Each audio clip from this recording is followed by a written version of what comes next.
Hi, it's Debbie here, and today I have a card to share with you with lots of die cutting. I started with the Holiday Knit background die, which is part of a new December release of dies from Simon Says Stamp. I wanted to keep with quite a Nordic feel to this card, with pops of red on a neutral background, and then just a touch of green holly leaves to embellish. This Holiday Knit background die cuts a delicate pattern into a panel size just shy of an A2 card base. I cut the die from fog card and removed all the negative pieces. It took a little bit of fiddling to get all the little pieces out, and the craft pick from Tim Holtz certainly helped. My apologies for the dark video again today. The weather has been so dark and wet that it may as well not be daylight. I'm looking forward to the first snow so that it really feels like winter and Christmas are coming. I think the forecast is predicting sometime next week for us, for a little bit of the white stuff. However, here in the UK, it's often into the new year before winter really kicks in. With all the pieces removed, I contemplated foam mounting the panel on a red card base so that the colour filled in all the poinsettia details on the die cut panel. However, I preferred the panel on a white card base with only the poinsettias being red, and so I die cut the Holiday Knit background die again, but this time from Schoolhouse red card.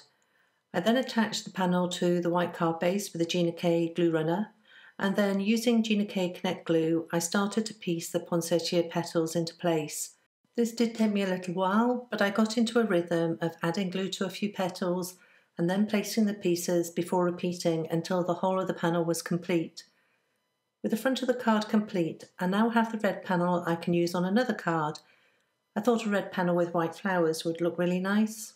Okay, back to this card, and I decided on the large die cut Happy Christmas sentiment from Simon Says Stamp.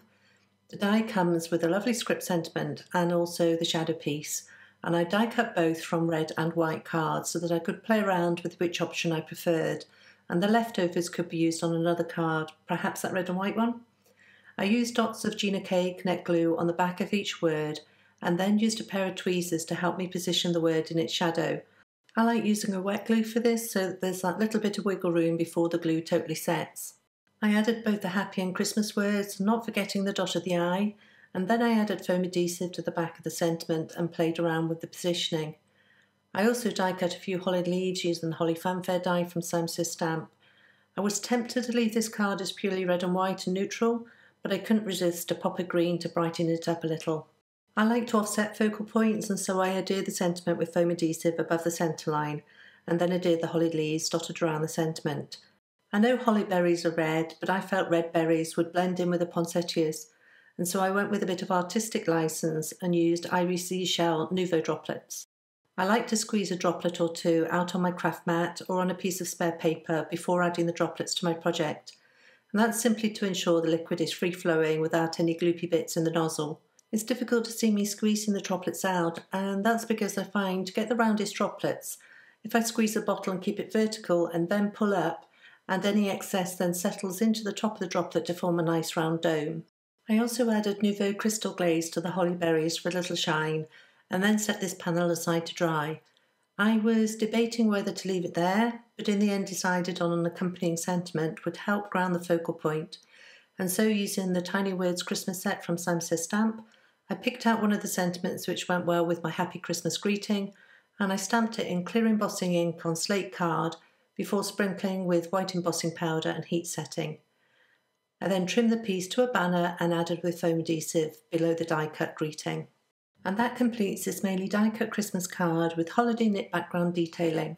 On my blog today, I'll be taking a closer look at the other dies being released today from Simon Says Stamp if you want to check that out. So I'll leave links in the YouTube description below to the products that I used today, as well as a link to the coordinating blog post over at limedoodledesign.com. I want to thank you for joining me today, and if you've enjoyed this tutorial, I'd be delighted if you subscribe to this channel. Thanks, and I'll see you next time.